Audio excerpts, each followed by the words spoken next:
رمضان رمضان رمضان رمضان رمضان رمضان۔ السلام علیکم ورحمۃ اللہ وبرکاتہ۔ محترم و مکرم قابل احترام عزیز بھائیوں اور بہنوں، اسلامی سال کا نواں مہینہ رمضان المبارک ہے۔ رمضان المبارک کی آمد پر تمام جہان میں بسنے والے اہل ایمان کے دل مسرور ہو جاتے ہیں۔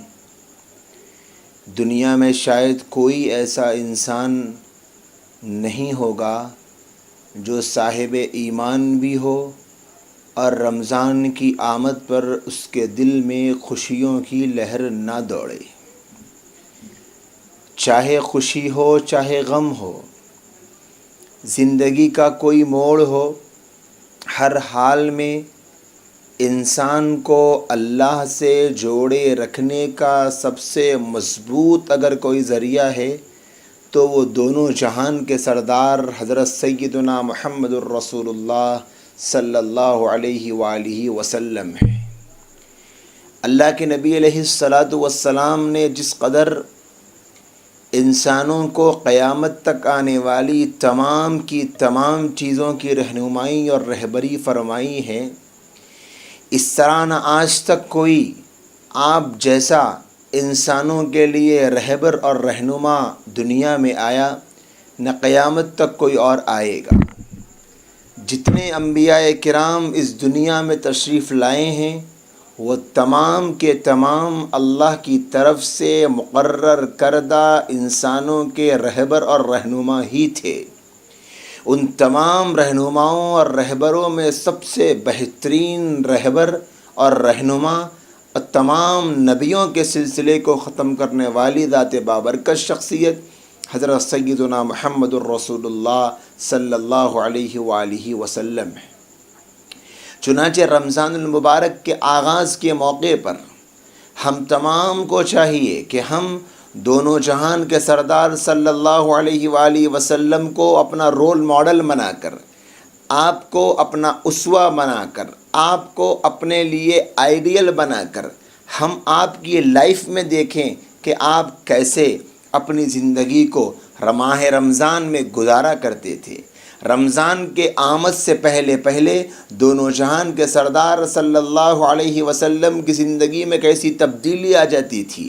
تاریخ کی کتابیں بھری پڑی ہیں واقعات سے، اللہ کے نبی علیہ السلام کے چاہنے والے جانثاروں کے رمضان کے سلسلے میں قربانیوں سے، لیکن ہم آج اللہ کے نبی علیہ السلام کی ذات بابرکت، اللہ کے نبی علیہ السلام کا وجود مسعود اور آپ کی ذات مطہرہ سے رمضان کے سلسلے میں کیا اعمال کا اظہار ہوتا تھا، آپ کی زندگی میں کیسی تبدیلی آتی تھی اور آپ کیسے انسانیت کے سامنے بحیثیت نبی رمضان المبارک گزارا کرتے تھے، وہ آج ہم اس مجلس میں جانیں گے۔ سب سے پہلی وہ روایت جو اللہ کے نبی علیہ السلام کی دعا سے لبریز ہے، جسے ہم ہر سال رجب کے آغاز پر سنا کرتے ہیں، میرے اور آپ کے نبی علیہ السلام کے بارے میں منقول ہے۔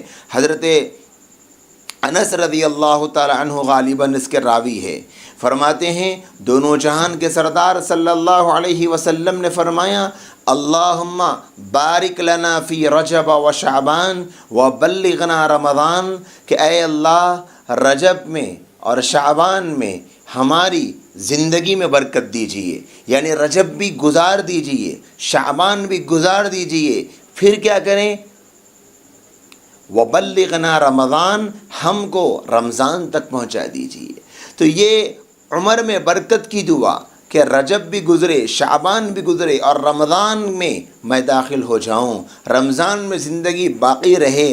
ذرا تصور کر کے دیکھیں، رمضان کے مہینے کی عظمت کے اظہار کے لیے یہ دو جملے حدیث کے کیسی زبردست عکاسی کر رہے ہیں کہ 2 مہینے پہلے سے میرے اور آپ کے نبی رمضان کے مہینے کا انتظار کر رہے، صرف انتظار نہیں، اس مہینے تک پہنچنے کی دعا فرما رہے۔ میں اور آپ اس دعا کے آئینے میں اپنا چہرہ تو دیکھ لیں۔ جس نبی کو 2 مہینے پہلے رمضان کے مہینے کا انتظار ہوتا تھا، آج اس نبی کی امت رمضان میں داخل بھی ہو جاتی ہے، لیکن اسے رمضان کے مہینے سے اللہ سے تعلق کے جوڑنے کو اور جنت کے راستے کے طے کرنے کا انتظار کتنا ہوتا ہے۔ ہم خود دیکھ لیں، اپنا جائزہ لے کر۔ اللہ کے نبی علیہ السلام کا شعبان کے مہینے میں روزوں کا اہتمام کرنا یہ بتلاتا ہے کہ آپ کو رمضان کا انتظار ہوتا، آپ رمضان کے لیے پریپیئر ہو رہے ہوتے۔ شعبان کے مہینے کے بارے میں آتا ہے، اما جان عائشہ رضی اللہ تعالی عنہ اور بھی راوی موجود ہیں، فرماتے ہیں ہمیں ایسا لگتا کہ اللہ کے نبی علیہ السلام روزہ رکھنا نہیں چھوڑیں گے، یعنی اتنے روزے رہتے، ایسا لگتا کہ اب روزہ کبھی نہیں چھوڑیں گے، اور کبھی کبھی روزہ رہنا چھوڑ دیتے، ایسا لگتا کہ اب نہیں رہیں گے۔ ایک روایت میں آتا ہے کہ آپ کا معمول تھا کہ کثرت سے روزے۔ اما جان فرماتی ہے شعبان رمضان کے بعد اگر کسی مہینے میں میرے اور تمہارے نبی زیادہ روزے رہا کرتے تھے تو وہ شعبان کا روزہ۔ علماء نے لکھا شعبان میں روزے رکھنا مستحب ہے، پسندیدہ ہے۔ کیوں؟ اس لیے کہ نبی یہ چاہتے تھے جب رمضان میں میری امت داخل ہو تو وہ شعبان کے روزے رکھ کر اپنے آپ کو پریپیئر کر لے، تو پھر اس کو رمضان میں دشواری نہ ہو۔ یہ میرے اور آپ کے نبی کی منشا۔ اسی طرح شعبان کے آخری دنوں میں رمضان کی تیاری میں سستی نہ ہو، یا پھر رمضان کی تیاری میں کسی درجے میں انسان کو روزوں کی تھکاوٹ نہ لگے، فرمایا کہ شعبان کے آخری دنوں کے روزے نہ رہو۔ شعبان میں روزوں کی کثرت یہ بھی رمضان کی تیاری، اور شعبان کے اخیر میں روزوں سے روکنا یہ بھی رمضان ہی کے لیے تھا۔ اسی طرح اللہ کے نبی علیہ السلام کے معمولات، عبادات، ریاضت، مجاہدہ، سب کچھ جو عام دنوں میں پوری انسانیت کے اعمال سے بہت بلند اور بہت اونچا ہوا کرتا تھا، رمضان کی آمد پر ہر عمل میرے اور آپ کے محبوب نبی کا اور زیادہ بڑھ جایا کرتا تھا، مزید اضافہ ہو جاتا تھا۔ اللہ کے نبی کے ایک ایک عمل میں کثرت پائی جاتی تھی۔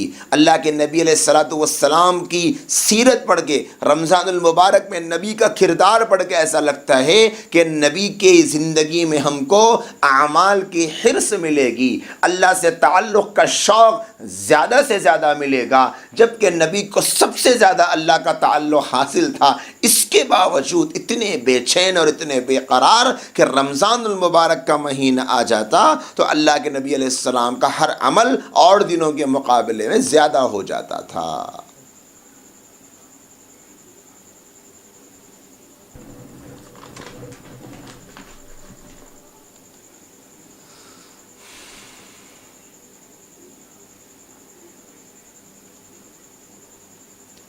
چنانچہ اما جان عائشہ صدیقہ رضی اللہ تعالی عنہا فرمایا کرتی ہیں، کان رسول اللہ صلی اللہ علیہ وسلم اذا دخل رمضان، کہ جب رمضان کا مہینہ آتا اور نبی علیہ السلام کی حیات طیبہ میں رمضان کا مہینہ تشریف لاتا تو اللہ کے نبی علیہ السلام کے اندر 4 قسم کی تبدیلیاں پیدا ہو جاتی تھی۔ تغیر لونہ، کہ آپ علیہ السلام کا رنگ مبارک بدل جاتا تھا۔ یعنی جب انسان اپنی نیچرل زندگی سے کچھ چینج ہوتا ہے، اس کی لائف اپنی نارمل زندگی سے کچھ ہٹتی ہے، اس کے ذہن پہ کچھ فکر مندی طاری ہو جاتی ہے، تو عام طور پہ ہم دیکھتے ہیں کہ چہرہ بدلا لگتا ہے، چہرے پہ فکر کے آثار لگتے ہیں۔ میرے نبی کو ایسا کوئی مسئلہ نہیں تھا، لیکن رمضان کی آمد پر، چونکہ رمضان اللہ کی طرف سے بیش بہا خزانے لوٹنے کا مہینہ، اور رمضان نبی یہ چاہتے تھے کہ میری امت بھی اس طرح لوٹے، تو رمضان کے مہینہ کو جب دیکھتے اور رمضان کا مہینہ جب آتا تو اللہ کے نبی علیہ السلام کے چہرے انور کا رنگ بدل جاتا کہ ایسا مبارک مہینہ ہے، اس مبارک مہینے میں مجھے اپنے اللہ کو زیادہ سے زیادہ راضی کر کے، قرب کی تمام منزلوں کو پار کر کے اللہ کے یہاں وہ مقام پانا ہے جو مقام میرا اللہ دینا چاہتے ہیں۔ اور ہمیشہ ہمیں یہ یاد رکھنا چاہیے، جہاں کہیں مقام نبوت کا ذکر آئے کہ نبی کے مقام کی بلندی، تو وہ ہمارے اعتبار سے نہیں، اتنے انسان ہیں، سب کا اپنا اپنا مقام۔ انبیاء کا سب سے اونچا مقام اور سارے نبیوں میں ہمارے نبی کا سب سے بلند مقام، علماء نے فرمایا کہ مقام کی بلندی کا مطلب یہ ہوتا ہے، اتنے درجے ہیں بلندی کے کہ ان درجوں کی بلندی مطلوب ہوتی ہے ان برگزیدہ شخصیتوں کو۔ اماں جان فرماتی ہے وَكَثُرَ الصَّلَاةُ، نمازوں میں اضافہ ہو جاتا، جبکہ عام طور پہ ساری نمازیں اللہ کے نبی پڑھا کرتے، لیکن رمضان آ جاتا تو آپ نوافل کی کثرت کرتے، ذکر نوافل کا اہتمام کرتے، نوافل زیادہ سے زیادہ پڑھتے۔ کیونکہ سجدے میں جب بندہ جاتا ہے تو وہ اللہ کے قریب ہوتا ہے۔ ایک صحابی میرے اور آپ کے نبی کی خدمت میں اگر کہنے لگے یا رسول اللہ آپ میرے لیے دعا فرما دیجئے کہ جنت میں آپ کے ساتھ رہوں، نبی نے کیا فرمایا کہ تم سجدوں کے ذریعے سے میری مدد کرو۔ کیا مطلب؟ کہ سجدے کرو، اللہ کے قریب ہو جاؤ گے، اللہ کے قریب ہو جاؤ گے، اور تم جو چاہتے ہو نا جنت میں میرا پڑوس ملے، اللہ جب راضی ہو جائے گا تو پھر یہ بھی ملے گا۔ ہمیں رمضان کے مہینے میں کیا کرنا ہے؟ نوافل کا اہتمام، تہجد تو پڑھیں گے، اس کے علاوہ اشراق کی نماز کا اہتمام، چاش کا اہتمام، ظہر سے پہلے کی سنت، ظہر کے بعد کی سنتیں، عصر سے پہلے کی سنت، مغرب کے بعد کی سنتیں اور نوافل، عشاء کے بعد کی سنتیں اور نوافل اور وتر اور تراویح، یہ ساری کی ساری نوافل ہم کو زیادہ سے زیادہ اہتمام سے پڑھنا ہے، کیونکہ نبی کا یہ عمل ہم کو کتابوں میں ملتا ہے۔ اللہ کے نبی علیہ السلام کے بارے میں اماں جان عائشہ فرماتی ہے وَابْتَهَلَ فِي الدُّعَاء، کہ آپ دعا میں گڑ گڑا کر اللہ سے مانگا کرتے تھے، تڑپ کر مانگنا، مچل کے مانگنا، خود کو بے چین کر کے، خود کو بے قرار کر کے، خود کو آپے سے باہر کر کے، اللہ کے سامنے اپنے وجود کو مٹا کر، اپنی ہستی کو بے حیثیت بنا کر، عاجز اور درماندہ بن کے خدا کے سامنے مانگنا، یہ ہے وہ طریقہ جو مقبولیت کے راستے پہ لے جاتا ہے۔ آج دعائیں تو سب کرتے ہیں، لیکن قبول کتنوں کی ہوتی ہے؟ انہی کی ہوتی ہے جن کے مانگنے کا اسٹائل اللہ کو پسند آتا ہے۔ اللہ کو جن کے مانگنے کا طریقہ پسند آ جائے وہ قبول ہے۔ اللہ کے نبی علیہ السلام سے بیسٹ طریقہ اور کسی کا نہیں ہوگا۔ اللہ کے نبی کے بارے میں اماں جان فرماتی گڑ گڑا کر دعا کرتے تھے، اللہ کے سامنے عاجز بن کر، گڑ گڑا کر، تڑپ کر، مچل کر، خود کو بے چین کر کے آنکھوں سے آنسوؤں کا قطرہ نکل جائے، اس قدر خود کو تڑپانا۔ روایات میں آتا ہے میرے اور آپ کے نبی فرماتے ہیں رونے کی کوشش کرو، رونا نہ آئے تو رونے کی شکل ہی بنا لو۔ اللہ تعالیٰ بہت پسند فرماتے، لہٰذا رمضان میں دعاؤں کا کثرت سے اہتمام، اور وہ دعائیں نہیں ربنا آتنا فی الدنیا کی بس وہی پڑھتے جاتے ہیں، مطلب سمجھ میں آئے یا نہ آئے، نہ نہ نہ نہ، اپنے دل کے حالات کو اللہ کے دربار میں کھول کے رکھ دو، اپنے دل کی مصیبتوں کو رب کے سامنے سنا دو، اپنے دل کے دکھڑے کو اپنے رب کے دربار میں نچھاور کر کے رکھ دو، اللہ ضرور سننے والا ہے اور اللہ ضرور سنے گا۔ تیسرا عمل دعاؤں کا کثرت سے اہتمام ہے رمضان کے مہینے میں۔ اللہ کے نبی علیہ السلام کے بارے میں فرماتی اماں جان وَأَشْفَقَ مِنْهُ، اور اللہ کے نبی علیہ السلام پر اللہ کا خوف طاری ہو جاتا۔ یہ جملہ بڑا توجہ طلب ہے۔ آج میرے بھائیوں اور بہنوں، خوف، ڈر، اللہ سے ڈرنا کسے کہتے ہیں؟ آج ہماری زندگیوں سے یہ چیزیں اس قدر ختم ہو چکی کہ ہم بس یہ پڑھ بھی لیں تو سمجھے غنیمت ہے۔ اللہ کا خوف نبی پہ طاری ہو رہا، وہ نبی جو بخشے بخشائے، جن کی جنت پکی، جن کا اللہ سے رشتہ مضبوط، جنہیں کوئی پریشانی اور مصیبت کا سامنا روز محشر نہیں ہونے والا، کیونکہ اللہ ان سے راضی ہے۔ لیکن ہم جیسے گنہگاروں کا مسئلہ ہے، ہم پر گناہ کرتے وقت میں رمضان کا مہینہ آ گیا، اللہ کو یاد کرتے ہوئے، اللہ کی یاد میں کھوتے ہوئے، پتہ نہیں میرا مولا مجھ سے راضی ہوگا یا نہیں ہوگا، اللہ مجھ سے خوش ہوں گے یا نہیں ہوں گے، میری مغفرت کریں گے یا نہیں کریں گے، اللہ مجھے جنت میں ڈالیں گے یا جہنم میں ڈالیں گے، میرے ایک ایک عمل کا میرے اللہ کے سامنے مجھے سوال ہوگا اور مجھے جواب دینا ہے۔ میں کیا جواب دوں گا، میں کیا جواب دوں گی، میں کیسے میرے مولا کے دربار میں حاضر ہوں گی؟ یہ خوف انسان پہ اگر طاری ہو جائے تو پھر انسان کو وہ حاصل ہو جائے گا جو روزوں سے مقصود ہے۔ تقوی، اللہ کے ڈر کا نام ہے تقوی۔ میرے اور آپ کے نبی کے بارے میں اماں جان فرماتی ہے، تقوی تمہارے محبوب نبی، خوف تمہارے محبوب نبی کے اوپر طاری ہو جاتا۔ یہ 4 صفتیں اماں جان عائشہ رضی اللہ تعالیٰ عنہ فرماتی ہے کہ تمہارے نبی کے اندر رمضان میں دیکھنے کو ملتی۔ کوشش کریں کہ اللہ ہمارے اندر بھی یہ پیدا کر دے، ہم کوشش کریں اللہ ضرور پیدا کریں گے، ہم فکر کریں اللہ ضرور پیدا کریں گے، ہم کوشش نہیں کریں گے تو اللہ بھی کچھ نہیں کریں گے۔ کیوں؟ کیونکہ اللہ کا دستور اور نظام ہے، جو کچھ طلب دکھاتا ہے اللہ اسی کو دیتا ہے۔ اسی طرح رمضان المبارک میں نبی علیہ السلام کے جو معمولات ہیں ان میں آپ صبح سے، سحر سے آپ آغاز کریں۔ اللہ کے نبی علیہ السلام سحر کا آغاز اس سحری سے کرتے تھے، یعنی روزہ جو ہوتا ہے نا اس کا آغاز سحری سے فرمایا کرتے تھے کہ صبح رات کے اندھیرے میں آخری پہر میں اٹھ کر کھانا، اس کو سحر کہتے ہیں، سحری کرنا کہتے ہیں۔ سحری کا کھانا، اللہ کے نبی علیہ السلام نے امت کو سحری کی بہت زیادہ تلقین فرمائی، فرمایا سحری ضرور کھایا کرو، خواہ وہ پانی کا ایک گھونٹ ہی کیوں نہ ہو۔ تو میرے اور آپ کے نبی جب رمضان میں صبح اٹھتے تھے کیا کرتے تھے؟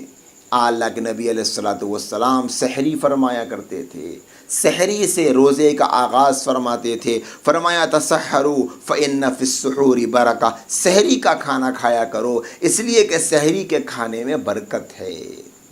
ہمارے پاس برکت کا مطلب سمجھتے ہیں ہم کیا ہے؟ ہم لوگ سمجھتے ہیں کہ کوانٹٹی دکھتی ہے نا، ہم کہتے ہیں کہ بھئی زیادہ مقدار میں لاؤ، کوانٹٹی جمع کرو، برکت اسی کو کہیں گے۔ بلکہ نبی علیہ السلام نے اور اسلام نے جو برکت کا کانسیپٹ رکھا ہے، کوئی چیز دکھنے میں تھوڑی ہو لیکن کافی ہو جائے سب کو، اس کو کہتے ہیں برکت۔ میرے اور آپ کے نبی فرماتے ہیں سحری کھاؤ، سحری میں برکت ہے، دن میں روزے میں طاقت ہے، سحری کھاؤ، دن میں روزے میں طاقت ہے۔ جو سحری کرتا ہے وہ دن میں طاقت محسوس کرتا ہے، روزے میں کام کی ہمت محسوس کرتا ہے۔ انسان کو رات میں سحری کے لیے اٹھتا ہے تو پھر ذکر و اذکار کا، تہجد کا، توبہ کا، دعا کا یہ موقع پروردگار عالم فراہم کرتے ہیں۔ پھر جب دن گزرتا، رات کا وقت آتا، یعنی مغرب کا، غروب کا وقت آتا، تو میرے اور آپ کے نبی علیہ السلام سحر کے بعد میں جو مخصوص عمل فرماتے تھے روزے کا، وہ ہے افطار، یعنی افطار فرمایا کرتے تھے۔ اللہ کے نبی علیہ السلام اکثر اوقات کھجوروں سے افطار فرماتے تھے اور فرماتے تھے کہ اگر کھجور نہ ہو تو پانی سے افطار کر لیا کرو۔ اللہ کے نبی بھی پانی سے افطار فرماتے تھے اگر کھجور نہ ہوتا۔ فرمایا کہ کھجور سے کر لے افطار کیونکہ اس میں برکت ہے، اگر کھجور میسر نہ ہو تو پانی سے کر لے کیونکہ پانی پاک ہوتا ہے۔ میرے اور آپ کے نبی کا عمل رمضان کے مہینے میں سحری کا ہوتا، پھر اس کے بعد افطار فرماتے۔ دن بھر کے اوقات نمازوں کی پابندی وہ تو اللہ کے نبی علیہ السلام، آپ کے صحابہ، آپ کے چاہنے والے سب کرتے ہیں۔ فرائض کی پابندی، سنتوں کا اہتمام، پھر نفل نمازوں کا اہتمام، تلاوت قرآن اور بھی معمولات آگے آپ سنیں گے۔ افطار فرمایا کرتے تھے۔ اللہ کے نبی علیہ السلام نے فرمایا افطار کیا کرو اور کھجور سے کرو، اس میں برکت ہے۔ اس زمانے میں افطار آج کی طرح نہیں ہوا کرتی تھی، افطار کا مقصود پیٹ بھرنا نہیں، افطار کا مقصود دن بھر کی بھوک کا بدلہ لینا نہیں ہوتا۔ افطار کا مقصود تو سنت رسول کی پیروی ہے، قرآن کی پیروی ہے کہ کہا ہے قرآن نے، کہا ہے نبی نے کہ افطار کرو، روزہ مکمل کرو، تو ہم نے مکمل کر لیا روزہ۔ اللہ کے نبی علیہ الصلاۃ والسلام اسی طرح رات میں، رمضان کی راتوں میں نمازیں پڑھا کرتے تھے، نوافل پڑھا کرتے تھے، بالخصوص تہجد کی نماز جس کو ہم قیام اللیل کہیں گے۔ 8 رکعت تہجد کی، 3 رکعت وتر کی، 11 رکعتیں اللہ کے نبی علیہ الصلاۃ والسلام سے پڑھنا ثابت ہے۔ اما جان عائشہ فرماتی ہیں رمضان اور غیر رمضان دونوں زمانوں میں تمہارے نبی 11 رکعتیں پڑھا کرتے تھے۔ یہ 8 رکعتیں تہجد کی ہے اور 3 رکعتیں وتر کی ہے۔ اللہ کے نبی علیہ الصلاۃ والسلام رات میں تسبیح میں، تہلیل میں، ذکر الہی میں، نماز تہجد میں اللہ کے نبی علیہ السلام مصروف رہتے، اور امت کو بھی اس کے لیے شوق دلانے کے خاطر ابھارتے ہوئے فرمایا من قام رمضان ایمانا و احتسابا غفر له ما تقدم من ذنبی، کہ جو رمضان میں ایمان اور احتساب کے ساتھ رات میں قیام کرے گا، یعنی جس کے پاس ایمان ہے، جسے یقین ہے اللہ کے ذات عالی پر اور احتساب ہے، امید ہے ثواب کی، تو اللہ پاک اس کے اگلے گناہوں کو، یعنی پچھلے جو گناہ گزرے ان گناہوں کو بخش دیں گے۔ علماء فرماتے ہیں کہ یہاں گناہوں کے بخشنے سے مراد صغیرہ گناہ ہوتے ہیں۔ تو تہجد کا اہتمام، رمضان کے مہینے میں رات میں تہجد کو، سحر کو اٹھیں گے، ایک بس 15 منٹ پہلے، 20 منٹ پہلے تہجد کی نماز کے لیے اٹھ جانا، تہجد پڑھ لینا، یہ نبی کا معمول تھا، ہم بھی اس کو اپنا لیں۔ رمضان کے مہینے میں سبھی اٹھتے ہیں، 8 رکعت تہجد کی میرے اور آپ کے نبی پڑھتے تھے، کم سے کم 4 رکعت پڑھ سکتے ہیں، 2 رکعت بھی پڑھ سکتے ہیں، لیکن 4 رکعت پڑھ لیں بہتر ہے، 8 رکعت پڑھ لیں اور بہتر ہے، لیکن تہجد کو ناغہ ہونے نہ دے، کیونکہ یہ وہ نماز ہے جو سیدھے اللہ کے دربار میں ہماری دل کی کھڑن کو، تڑپ کو، بے چینی کو اللہ کے دربار میں پہنچا دیتی۔ وہ رات کا وقت ایسا ہوتا ہے کہ دل رونے پر آمادہ، آنکھیں آنسوؤں کے بہانے کے لیے تیار، اور سینہ کھولنے کے لیے بے چین، تڑپنے کے لیے تیار۔ کیسی بے چینی اور بے قراری رات کے سحر میں ہوتی ہے۔ اللہ کے نبی کیسے راتوں میں اپنے اللہ کے سامنے رویا کرتے تھے، اولیاء رویا کرتے تھے۔ ہمارے لیے بھی وقت ہے ہم اس رمضان میں اس بات کا اہتمام کریں کہ تہجد میں اٹھ کر 1-2 منٹ، 5 منٹ اللہ کے سامنے رو لینا، مانگ لینا، تڑپ لینا، اللہ کے سامنے اپنے مجدے سنا لینا، اپنے مسئلے بتا دینا، اپنی مصیبتوں کا حل اللہ کے دربار میں پیش کرنا کہ اے اللہ اس کا حل آپ بتا دیجئے، اس کا حل آپ بتا دیجئے، آپ میری غیبی نصرت کر دیجئے، غیبی مدد کر دیجئے، خاص نصرت کر دیجئے، میں پریشان، میں مصیبت کا مارا، رمضان کا مبارک مہینہ، دن بھر کا گلے کو بھوکا اور پیٹ کو پیاسا رکھنے والا، یہ سارے کے سارے مسائل مجھ سے لگے ہیں، آپ میری سن لیجیے۔ کیسے کیسے مسائل ہمارے اٹکے ہوئے، گھروں میں شادیوں کے مسئلے، دعوتوں کے مسئلے، مصیبتوں کے مسئلے، بیماریوں کے مسئلے، کام کے مسئلے، جاب کے مسئلے، کہیں باپ کا، کہیں ماں کا، کہیں بیٹی کا، کہیں بیٹے کا، کہیں بھائی کا، کہیں بیوی کا، کہیں شوہر کا، کہیں بچوں کا، کتنے مسائل ہمارے سر پہ ہوتے ہیں۔ یہ رات کا وقت ایسا ہے جو اللہ کے دربار سے کچھ لے لینے کا ہے۔ میرے اور آپ کے نبی کا یہ عمل رمضان کا خصوصی عمل ہوتا تھا کہ وہ تہجد کا ہر سال بھر اہتمام فرماتے تھے۔ اللہ کے نبی علیہ الصلاۃ والسلام پر تہجد کی نماز ضروری تھی، امت میں نہیں ہے، لیکن رمضان میں خاص طور پہ ایک نفل پہ فرض کا ثواب ملتا ہے، ایک فرض پہ 70 فرضوں کا ثواب ملتا ہے، کہ ایک فرض کا ثواب وہ ہے اگر کوئی انسان سال بھر نوافل پڑھتا جائے، فرائض کی ادائیگی کے بعد جو وقت ملا نوافل پڑھتا گیا، پورا سال گزر گیا، اس کے باوجود بھی ایک فرض کا ثواب یہ ساری کی ساری نفلیں مل کر نہیں پا سکتی۔ اتنا بڑا مقام ہے فرض کا جو رمضان میں مل جاتا ہے ہم کو، اللہ دیتے ہیں اپنی شان کے مطابق۔ تو تہجد کا اہتمام ہم کثرت سے کریں۔ اسی طریقے سے صحیحین کی روایت ہے کہ اللہ کے نبی علیہ الصلاۃ والسلام کی خدمت میں جبرائیل امین تشریف لاتے ہیں، اور اللہ کے نبی علیہ السلام کو جبرائیل امین قرآن سناتے اور جبرائیل امین کو اللہ کے نبی قرآن سناتے. تو اس طرح قرآن مجید کا دور ہوتا تھا. یعنی نبی علیہ السلام سنتے بھی تھے، سناتے بھی تھے، اور زندگی کے آخری سال 2 دور فرمائے ہیں. تو قرآن کی تلاوت کا، کثرت تلاوت قرآن کا ثبوت نبی کی حیات سے ہم کو ملتا ہے. رمضان المبارک کا مخصوص اعمال میں سے ایک مخصوص عمل تلاوت قرآن ہے. قرآن میں اللہ کہتے ہیں شہر رمضان الذی انزل فیہ القرآن، رمضان کا مہینہ وہ مہینہ ہے جس میں ہم نے قرآن کو نازل فرمایا. انا انزلناہ فی لیلۃ القدر، ہم نے اس قرآن کو لیلۃ القدر میں نازل فرمایا، اور لیلۃ القدر رمضان میں آتی ہے. اس مہینے کو قرآن سے بڑا گہرا رشتہ ہے، بڑا گہرا رشتہ ہے. لہذا نبی علیہ السلام بخشے بخشائے ہو کر قرآن پڑھتے تھے، سناتے تھے، جبرائیل امین کو سناتے تھے، دور کرتے تھے قرآن کا. ہم کیا کرتے ہیں رمضان میں؟ کتنے قرآن ہم نے گزشتہ سال پڑھے تھے، آج ہم کتنے قرآن پڑھنے کا ارادہ رکھتے ہیں؟ آج رمضان کی اس تاریخ تک ہم نے کتنے قرآن پڑھ لیے، کتنے پارے پڑھ لیے؟ کتنے تو ایسے ہیں جو رمضان کی 10 گزر جاتی، 15 گزر جاتی، 20 گزر جاتی، لیکن ایک پارہ بھی نہیں پڑھتے. کیا یہ دلوں کی سخاوت ہے، شقاوت ہے؟ کیا یہ دلوں کی سختی ہے؟ کیا یہ اللہ سے دوری ہے؟ ہم کب آخر اپنے آپ کو بدلیں گے؟ رمضان کے مبارک مہینے میں قرآن کی تلاوت کا ہماری زبانوں پر صبح شام ورد ہونا چاہیے. تلاوت قرآن، قرآن مجید کو پڑھتے جاؤ، پڑھتے جاؤ، پڑھتے جاؤ. اللہ کے خزانوں کو لوٹتے جانا ہے. اور قرآن مجید کے ساتھ ترجمے قرآن پڑھیں، اسی طرح تفسیر قرآن پڑھیں، قرآن مجید کا ترجمہ یاد کریں. اور جو چھوٹی چھوٹی صورتیں اب تک یاد نہیں ہوئی، اس رمضان میں یاد کر سکتے ہیں. نبی کا عمل ہے قرآن مجید پڑھنا. نبی قرآن پڑھتے ہوئے رمضان گزارتے تھے. نبی کے معمولات میں تلاوت قرآن تھا. کیا ہم اپنے معمولات میں نہیں بنا سکتے؟ ضرور بنا سکتے، بنانا چاہیے. ہمیں اپنے آپ کو اللہ کے نبی علیہ الصلوۃ والسلام کے اسوے میں ڈھالنے کی پوری کوشش کرنی چاہیے. اسی طریقے سے اللہ کے نبی علیہ السلام کے بارے میں آتا ہے، جب رمضان کا مہینہ آ جاتا تو آپ تیز آندھی کی طرح صدقہ فرمایا کرتے تھے.